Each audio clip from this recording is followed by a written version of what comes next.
The story of the prodigal son, Luke 15 verses 11 to 32. There was once a wealthy man with two sons. The younger son grew restless, dissatisfied with life at home.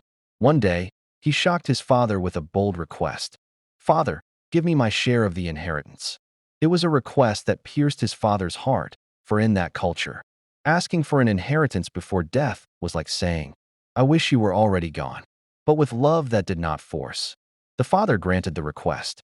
The young man gathered his wealth, packed his belongings, and walked down the dusty road, his father watching with sorrowful eyes.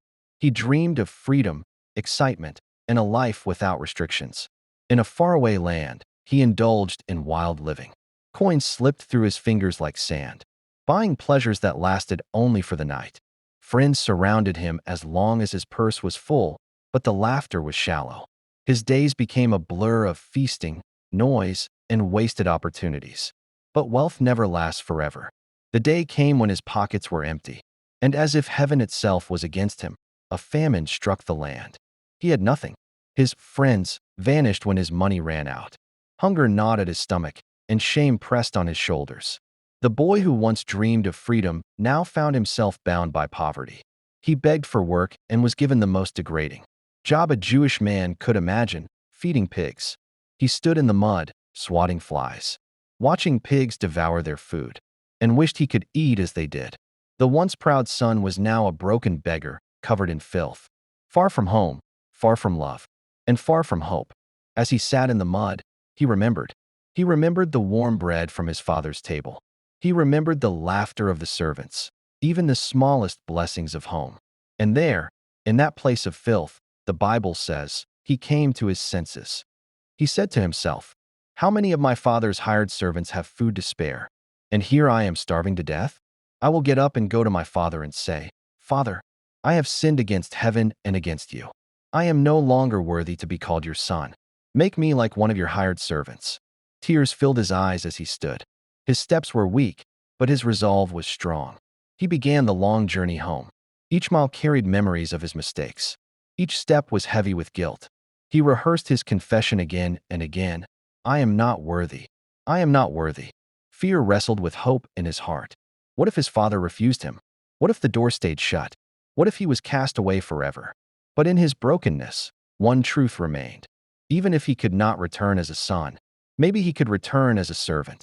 And so, with trembling steps, the prodigal began walking toward home. Back at home, the father never stopped waiting. Each day, he looked down the road, hoping to see a familiar figure returning. And one day, while the boy was still a long way off, the father saw him. Love overcame dignity.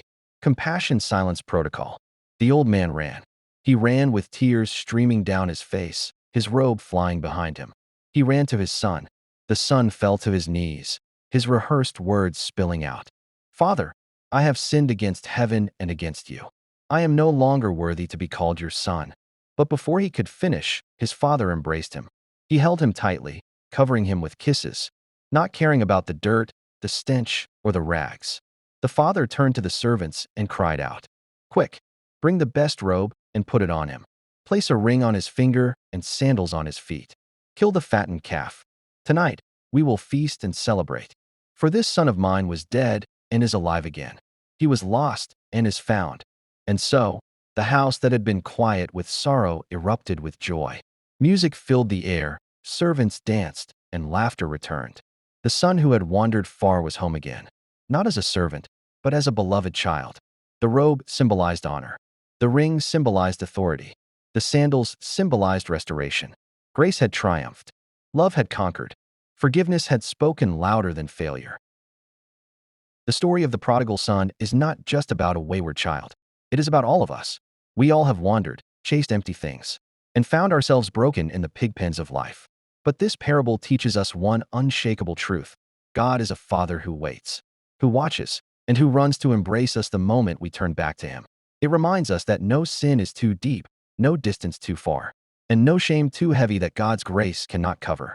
His forgiveness is not reluctant. It is abundant, overwhelming, and immediate.